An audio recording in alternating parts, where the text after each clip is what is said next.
Saudara-saudari yang terkasih dalam Tuhan kita Yesus Kristus. Hari ini kita merayakan pesta Yesus menampakkan kemuliaannya. Pesta penampakan kemuliaan Tuhan Yesus diperingati setiap tanggal 6 Agustus, yang artinya tepat hari Minggu ini. Peristiwa ini disebut juga transfigurasi. Transfigurasi ini disaksikan oleh Petrus, Yakobus, dan Yohanes. Dan turut pula menampakkan diri mereka ialah dua tokoh besar perjanjian lama, yaitu Nabi Musa dan Nabi Elia. Apa yang menarik dari bacaan Injil hari ini? Tentu saja yang menarik adalah penampakan kemuliaan itu sendiri. Coba cek dan cari dari agama manapun. Ada nggak nabi atau siapapun yang mengalami kemuliaan saat dia masih hidup dan ditampakkan atau ditunjukkan disertai kehadiran dua nabi besar? Saya rasa cuma Yesus yang mengalaminya. Mungkin ada yang berpikir, mungkin itu hanya berita hoax atau cerita yang dibuat-buat untuk mengagung-agungkan agama Kristen. Tapi kenyataannya tidak, saudara-saudara terkasih. Petrus sebagai salah satu saksi mata dalam transfigurasi ini juga menuliskan kesaksiannya dalam 2 Petrus ayat 1 dalam 2 Petrus 1 ayat 17 sampai 18. Petrus berkata, "Kami menyaksikan bagaimana ia menerima kehormatan dan kemuliaan dari Allah Bapa ketika datang kepadanya suara dari Yang Maha Mulia yang mengatakan, 'Inilah anak yang kukasihi, kepadanya lah aku berkenan.' Suara itu kami dengar dari sorga ketika kami bersama-sama dengan Dia di atas gunung yang kudus." Dan syahnya sebuah kesaksian pada zaman itu adalah ada minimal 2 atau 3 orang saksi. Jadi, kehadiran Petrus, Yakobus, dan Yohanes sudah memenuhi syarat minimal sebagai saksi.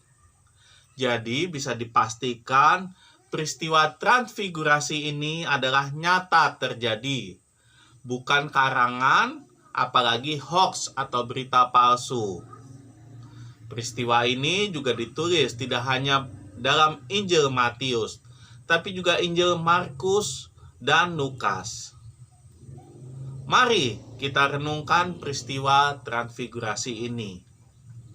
Pertama, Yesus menampakkan kemuliaannya di atas gunung, bukan di kota atau tempat yang ramai. Gunung adalah tempat yang tinggi, di mana segala keheningan dan kesunyian tercipta. Tempat tanpa penghuni dan terpisah dari hiruk-pikuk perkotaan. Gunung sebagai tempat yang tinggi kadang diibaratkan sebagai tempat yang dekat dengan surga, dengan segala ketenangan dan kedamaian yang tercipta di sana. Kedua, Yesus menampakkan dirinya hanya kepada 3 orang rasulnya, bukan ke semua rasulnya. Artinya, Yesus memilih-milih orang untuk melihat kemuliaannya, tidak ke semua orang. Pertanyaannya, kenapa Yesus memilih mereka? Petrus, Yakobus, dan Yohanes. Jawabannya karena mereka dianggap pantas dan sebagai orang lingkaran dalam atau rasul yang paling dipercayai Yesus. Kita ingat saat Yesus menghidupkan kembali anak Yairus, Yesus mengajak Petrus, Yakobus, dan Yohanes. Saat Yesus merasa sedih, takut, dan gelisah, Yesus kemudian berdoa di Getsemani. Yesus juga mengajak Petrus dan kedua anak Zebedeus, yaitu Yakobus dan Yohanes. Petrus sebagai rasul yang akan menerima kunci kerajaan surga adalah rasul yang paling mengasihi Yesus. Yohanes adalah rasul yang berkomitmen menjaga Bunda Maria, adalah rasul yang paling dikasihi Yesus. Sedangkan Yakobus adalah rasul pertama yang meninggal sebagai martir. Ketiga, ada suara dari langit yang berkata, "Inilah anak yang kukasihi, kepadanyalah aku berkenan. Dengarkanlah dia." Suara ini menegaskan bahwa Yesus adalah putra Allah yang dikasihi, sekaligus mengajak kita untuk mendengarkan dia dan menaati semua sabda Yesus. Bagaimana cara kita mendengarkan Tuhan? Ya, dengan membaca kitab suci setiap hari.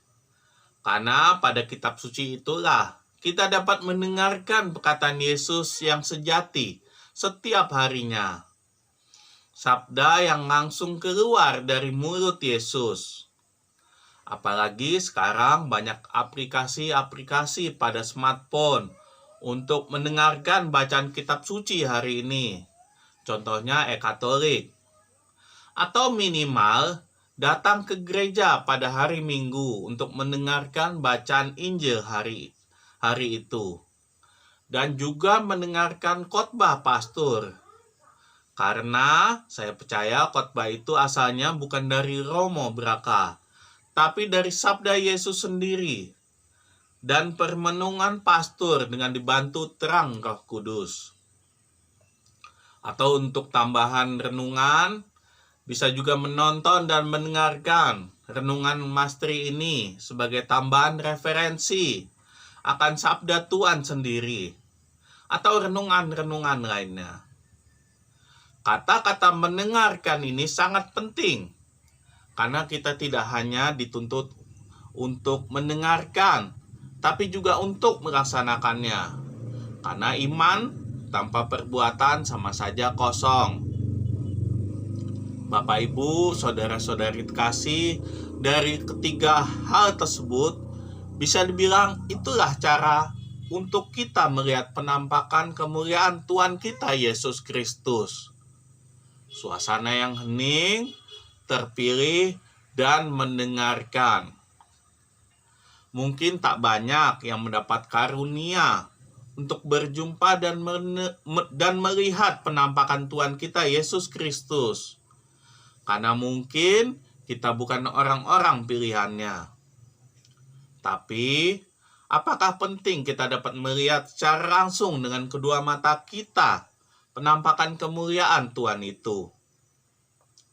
Cukuplah kita merasakan saja kehadiran Tuhan dalam keseharian kita, dalam doa, dalam siarah, dalam ekaristi, dalam karya pelayanan kita, dan dalam berbagai hal yang bisa kita lakukan untuk merasakan kehadiran Tuhan di sekitar kita. Karena tanpa penampakan pun kita sudah tahu dan percaya bahwa memang Tuhanlah Mesias, Sang Penyelamat. Dialah anak yang dikasihi, putra Allah, dan hanya kepada Yesuslah Allah berkenan. Saudara-saudari terkasih, peristiwa penampakan kemuliaan Tuhan Yesus kiranya menjadi pengingat bagi kita atau kepada orang-orang yang saat ini sedang jauh dari Tuhan, bahwa peristiwa transfigurasi adalah peristiwa yang sangat mulia, yang hanya didapatkan oleh Yesus sendiri. Ditambah suara dari awan, suara dari Allah sendiri yang menyatakan bahwa benar Yesus adalah putra Allah, yang harusnya membuat kita semakin yakin dan mendekatkan kembali dengan Tuhan, bahwa hanya Dialah Tuhan yang layak didengarkan. Maka dari itu, Bapak, Ibu, saudara-saudari yang terkasih, percaya akan kemuliaan Tuhan. Marilah kita mulai mendengarkan Tuhan dan menaati segala perintah-Nya, agar kita semakin layak berjumpa dengannya, berada di sisinya, dan melihat kemuliaan-Nya. Marilah kita hening sejenak, marilah kita merenung.